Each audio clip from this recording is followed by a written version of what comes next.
মদ আর মাংস খায়, মিষ্টি আমরা খাই না, ওসব আপনারা খান। বলছি কি, এরকম ভাবে বলবেন না। হ্যাঁ, এবারের মতন খেয়ে নিন। হ্যাঁ, আসলে না না ঠিক আছে। আসলে জানা ছিল না তো শ্বশুর বাড়ি কি পছন্দ হয়, এবারে জেনে নিলাম। হ্যাঁ, পরের বার থেকে সেই আয়োজনই করে রাখবো। পরের বারের সব আয়োজন জেলে হবে।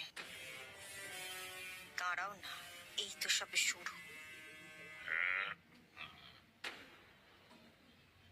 বলছি, তুমি কি চাকর? হ্যাঁ,